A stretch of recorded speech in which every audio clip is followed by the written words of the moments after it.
Testing, 1, 2, 3, testing. Welcome, survivors. This is Eerie Knight of the Pseudo Posse, and all who know me and the channel know that I love to screw with the AI. Nothing makes me happier. Well, except perhaps watching Taco climb ladders, but you get the gist. In most of our videos, I frequently like to touch upon the general behavior of the zombie AI, and best build practices to exploit those behaviors. This video won't be how to exploit, rather conducting an extreme deep dive into zombie pathing behavior, to eke out any hidden nuances and to better understand some behaviors I and others have taken for granted. And while we're at it, let's play a little fun game. I've lined up 14 tests to determine different idiosyncrasies of zombie pathing behavior. Some of them do have multiple components, but let's call it 14 for simplicity's sake. Before each test, I'll present you with different potential outcomes, and based on your own personal knowledge or knowledge gained from our videos or elsewhere on YouTube, I want you to guess which option you think the zombies will take. And by the end of the video, I want you all to sum up all the ones you got correct out of 14 and share your scores in the comments. We'll operate by the honor system here, so no inflating your scores, please. Sounds simple enough, right? Well, partially. Some of the first couple tests are rather easy, but they quickly become more difficult as we go. So I expect you all to have a minimum of 2 to 3 correct. Both newbies and veterans of the game may be rather surprised as to some of these results. So, how well do you know the zombies? Let's find out together. Our first test. Test numero uno. How do zombies measure range to the player? Is range expressed as integers, meaning whole numbers like 1, 2, 3, 4, etc.? Or in other words, do they simply track the player in terms of block lengths? Or, second option, do they track the player by finer precision in terms of floats? Or in other words, a number with a decimal and a bunch more numbers after that. Here's how we'll test. I've got Bo here at the 0 block position, and I am located at block 7. We'll use this overlay above Bo's head to determine our distance. You'll note it says 0 right now, but it will start tracking my position after I move. Okay, all of you take a second to think about it, and time's up. The answer is floating point precision. We've got at very least 6 numbers following the decimal, so zombies are tracking the player quite precisely. As we move backwards, the distance increments up and back around the 7 block mark. We are more or less around the 7 meter distance. A little foreshadowing,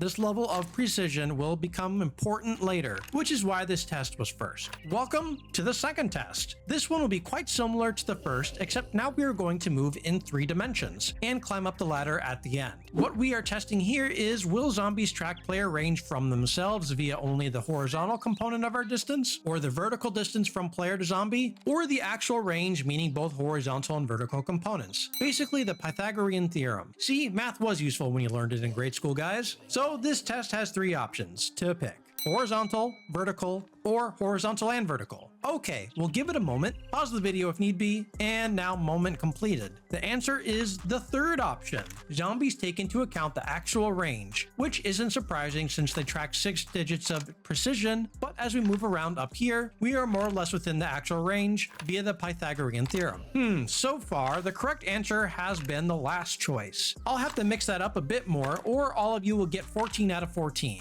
Alright, third test. This is a simple binary choice. Path A, the white path, which is slightly longer than path B, the black path. So which way will the zombies go?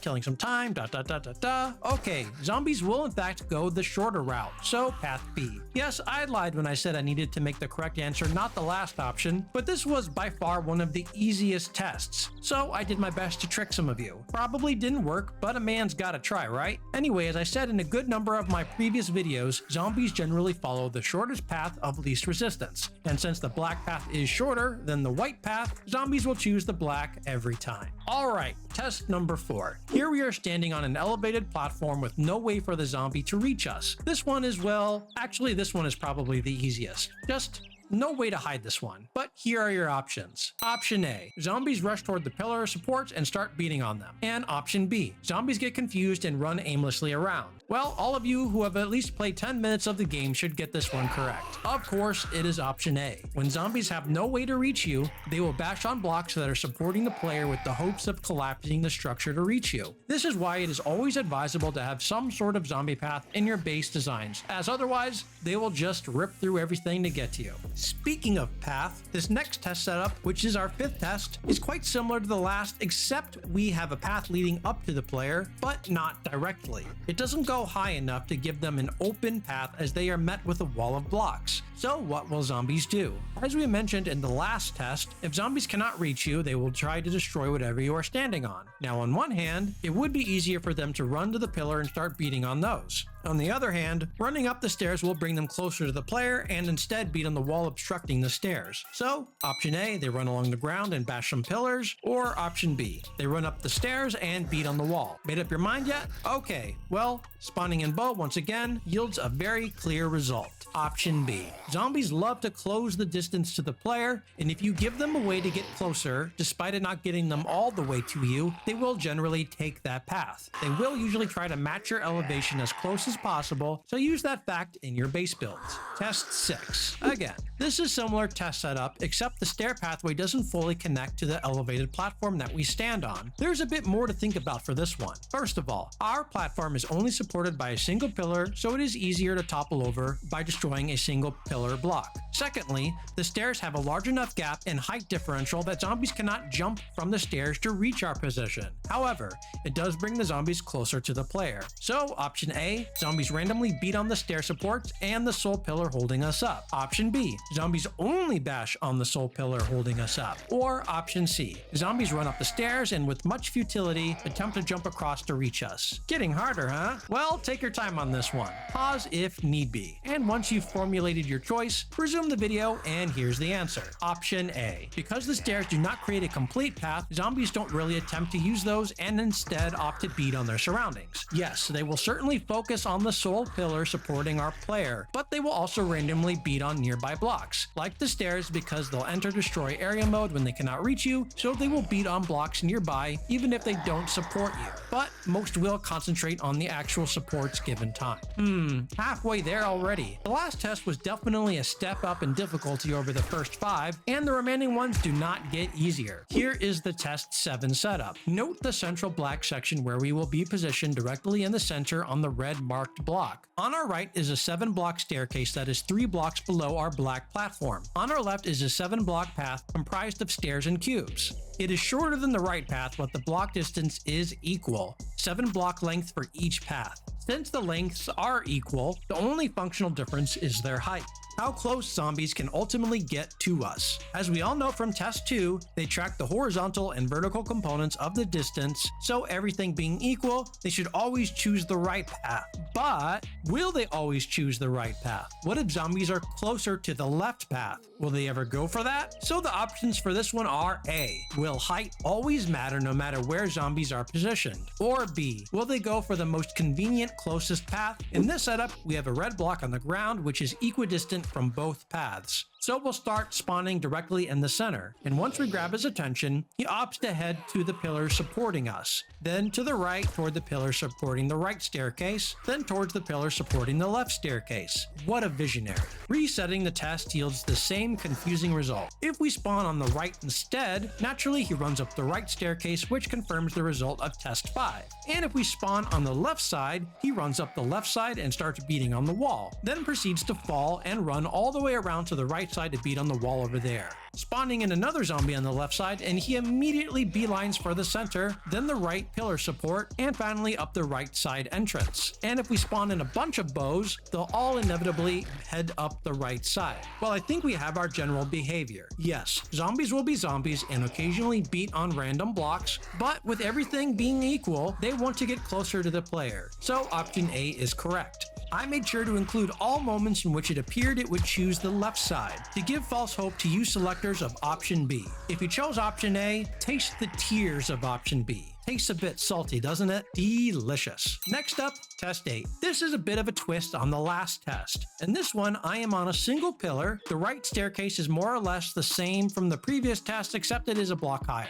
The left path, however, is not the same length as the right path this time, but it is still lower. So option A, left side, option B, right side, or option C, bash on the central pillar. And the results? Clearly option A. No contest. For those that messed up the last test, this one one was kind of a gimme, but the dilemma here was, would a shorter, lower path work, or would they just opt to beat on the center support? Clearly, zombies have an affinity to get as close to the player as possible if they have the choice. All of this traces back again to test 2. They track the actual range, so if given the option, zombies will try to get as close to the player before beating on blocks if they cannot get to the player completely. Test 9 is pretty straightforward. We have an elevated platform with 2 stairs of the same length. On top, we have different colored positions. Red is equidistant between both stairs. Pink is closer to the right staircase, and yellow closer to the left. On the ground in front of the staircase, we have a red block as well, which is equal distance from both sets of stairs. The premise of this test is quite simple. We know zombies like to follow the shortest path of least resistance. So, option A. Zombies always follow the path of least resistance, meaning when we are on pink, they always run to the right staircase, and when on yellow, they always run to the left staircase. And option B. Zombies are misunderstood creatures, and how dare you assume you can easily predict them. Let's establish the baseline and stand on the red block and spawn our bow on the other red block. And he chose the left path. And again. And again. Multiple times actually. Now, I wouldn't read too much into this result, as if both Bo and I were perfectly centered in the red boxes, I'd assume we'd see roughly equal trips across the left-right staircases. But considering the precision of the distance as at least 6 digits of floating point precision, I would make an educated guess that the positioning of one or both of us is slightly biased towards the left side. And given the shortest route, even if we are talking a 10th or 100th or 1,000th or a millionth of a meter, that is seemingly enough to make their decision to go the shortest route, which is pretty fascinating. Well, at least to me. So now let's make things more interesting. Let's remove the doubt of precision and venture on over to the closest pink block. Not surprisingly, Bo scurries up the right side every time. Considering that result, moving back toward the furthest pink block should yield the same thing, and it does. Bo consistently comes down the right side. It feels like I can safely call it for option A at this point, but I am a completionist. On our closest yellow block, relative to the center, Bo comes up the left side. Shocker, I know. Consistently at that. On our furthest yellow block relative to the center, Bo comes up the right side. Huh? Shocker, I know. Consistently at that. But oh, here we go. Finally left side. What the what? After a little poking around, when spawning him facing the left stairs, he consistently heads towards the left. And when facing the right, he consistently heads towards the right. All of that despite me being on the back left corner. If I switch back to the far right corner and do the same thing where I face him left and right, he consistently heads in the direction he faces. But what happens when I move to the closer pink block? If I face a zombie left, he circles back around and heads back toward the right side. So, a lot to unpack there. It would seem, when everything being equal, that zombies will generally go the shortest path, but the direction they are facing can have a noticeable effect. It could be that they factor in the distance required to turn around the other direction, which seems like a reasonable guess of their behavior. But regardless, I'll have to give this one to option B. It is now the turn of selectors of B to taste the tears of A. You earned it, guys. And you even got me. I haven't told you any of my preconceived notions of how each test would unfold before doing it, but I do have to say, I thought option A. So, may I present Erie's Tears. Test 10. That last one was a doozy, but this one was actually the more interesting test in my mind when I originally formulated these setups. We all know in general being capitalized due to the last test, but in general, zombies follow the shortest path of least resistance. But whenever I've used the term least resistance in past videos, I've always meant something that would obstruct the zombie's path like a wall or a door, just some barricade in the way. Put another way, zombies going the path of lowest hit points. But I was curious if zombies could tell the difference between an easier path and a harder path. That is, a path that is quicker to travel across versus a slower path. And here is the perfect setup in my mind. 2 paths of equal length, except stairs on the left side and a queue path on the right. The queue path is slower as zombies need to jump up each block, whereas zombies can run over the stairs. So, are zombies smart enough to choose the quicker path no matter which path they are closer to? Option A, they're dumb and will go the closest path. And option B, close be damned. They always prefer the quicker path. Again, we will start in the red box, but as we saw with the last test, that doesn't tell the full story.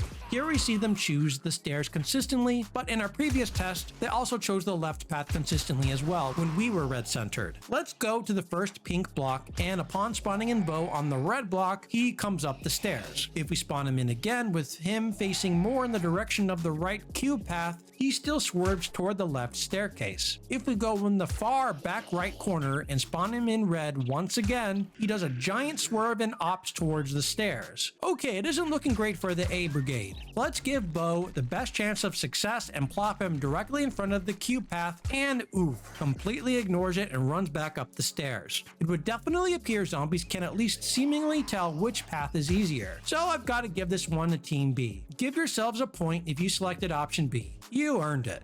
Test 11, one of my favorite conceptual tests. It might be somewhat related to the last test, but the intention here was to try and determine how zombies compute the shortest distance. Meaning, will they take a look at the number of blocks it takes to reach you, or will they compute the distance required to cross the path? How the hell do we test that? First, we eliminate the block length from consideration and construct a path of equal block lengths. On the right side, we have a 5-block staircase, and on the left side, a 3-block staircase and a 2-block ladder, so 5 blocks in total. If we compute the length of the actual staircase in meters, our stairs are 5 blocks long and 5 blocks high. Using Pythagorean's theorem, we get that our stairs are 7.07 meters in length. If we do the same thing on the other side with our 3-block staircase, we get the length of the stairs to be 4.24 meters. Add in the 2-block vertical ladder, which is a length of 2 meters, so a grand total of 6.24 meters, which is less than 7.07 meter pure stair path on the right side. Given that zombies track at least 6 digits of floating point precision, that is extremely within the precision of tolerance.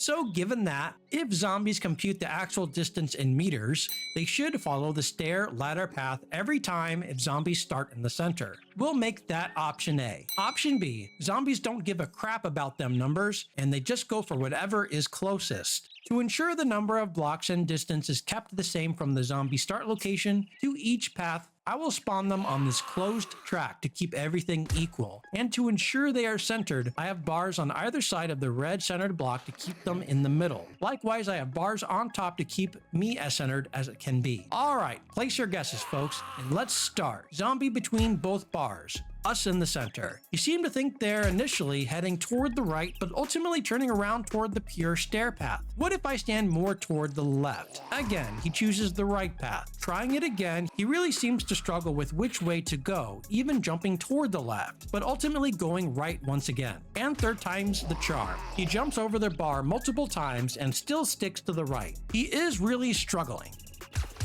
What if we go way in the back corner? Nope.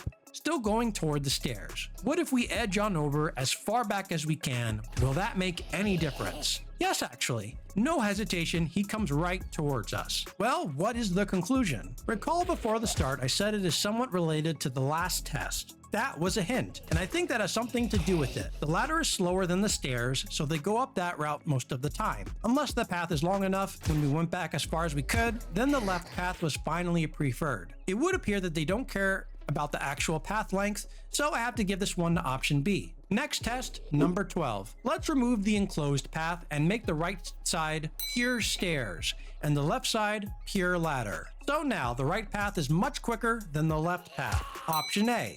Can we get zombies to climb up the ladder under any circumstances? Or B, will they always go for the stairs? Like test 10, zombies will prefer to go the quicker path. But as we saw in test 11, that at large enough distances, zombies will go the slower path. However now, the right path has no stairs, all ladder.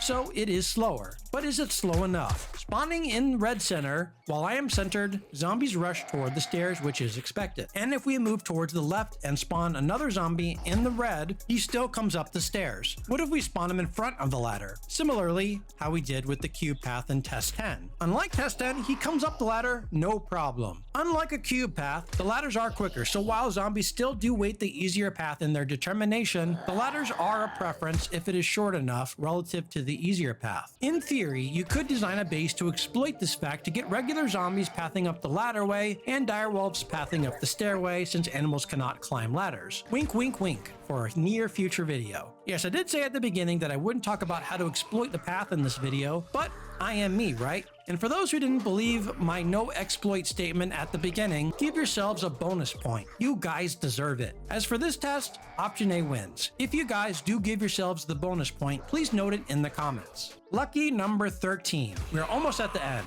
and this test looks suspiciously like test number 3. Recall in that test, zombies chose the shortest route when confronted with a path like this. However, if you have all seen our 80+ beginner HordeBase building tips video, link in the description, you may recall how I discussed that zombies are drawn to doors, even if the path is longer, and even if the shorter path has equal or less hit points than the door. Doors are zombie magnets. This test is quite simple. How many layers of iron door, 5,000 hit points, will it take to make zombies go toward the shorter path with a single concrete 5,000 hit point wall? Option A, 1 door. Option B, 2 doors. Option C, 3 doors. Option D, 4 doors. Option E, 5 doors. Option F, 6 doors. Thought you would get 14 out of 14, huh? Well, if you got that bonus, you still can, which is why I want you all to note if you use the bonus in your score. So I'm going to set up our wall and our door and let the zombie rip. The door magnetized the zombie and drew it along the path toward my position. So eliminate option A. Time to add a second door layer. So now we have 10,000 hit points on the right and 5,000 on the left. Spawn and bow, and like a moth to a flame, he goes right. Scratch option B. Third door layer, 15,000 hit points of doors versus a 5,000 hit points of wall. And bow chooses 15,000 hit points of doors. Easy choice. Option C, self-destruct. Fourth layer, you're up. Now 20,000 hit points of door versus 5,000 hit points on the left. And bow chooses the left. After trying it several more times, it seems consistent.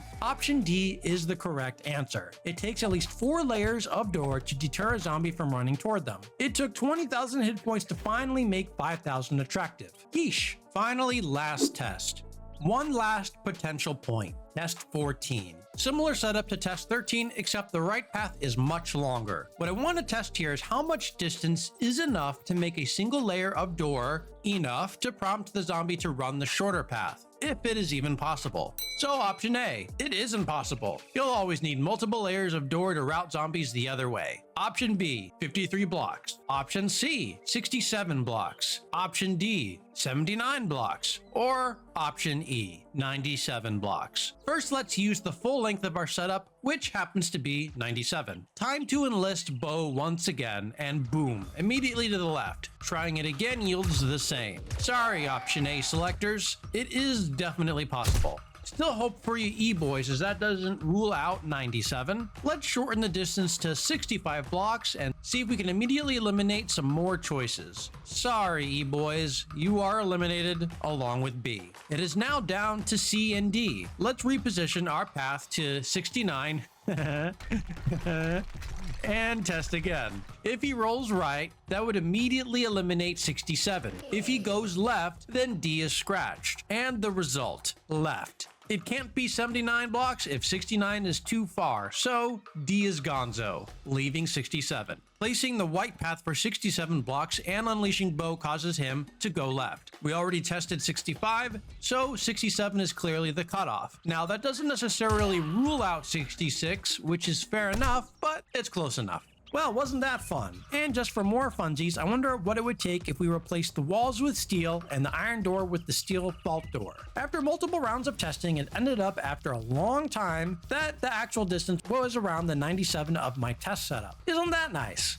Okay, at this time, everyone report the total you got correct out of 14, plus 1 extra for the bonus. Remember to note if you received the bonus in the comments. So, out of transparency, how did I do? Well, I can't take the bonus because I truly thought I could resist mentioning any type of exploit. I was wrong. As I confessed earlier, test 9 I got wrong, and even shared my tears with you all. Test 13, I was initially thinking 3 layers of door would be sufficient, so got that wrong as well. Test 14. I didn't have multiple choice. No way in hell I could get lucky with that, so very wrong. To tell the truth, I didn't try to think of a number, so automatic fail. So in total, I got 11 out of 14. with no bonus of course. This video ended up being a bit longer than I originally planned, but I found several interesting nuances that I didn't realize before, so I was pleasantly surprised to make a longer video out of it. If you all enjoyed the journey and like seeing me do ultra nerdy type testing with all sorts of numbers, floating points, Pythagorean theorems, give a like to the video and join the posse if you aren't already a subscriber. I mean, where else are you going to be hit with the law of cosines? You know, the more general equation of Pythagorean's theorem. So you should tap the bell so you don't miss out on the next 7 days math lecture. Before we head on out, I want to shout out our Patreons whose generosity makes our continued quality improvements a reality. Thank you all so much. On that note, this is Eerie Knight signing off. See you all in the next one.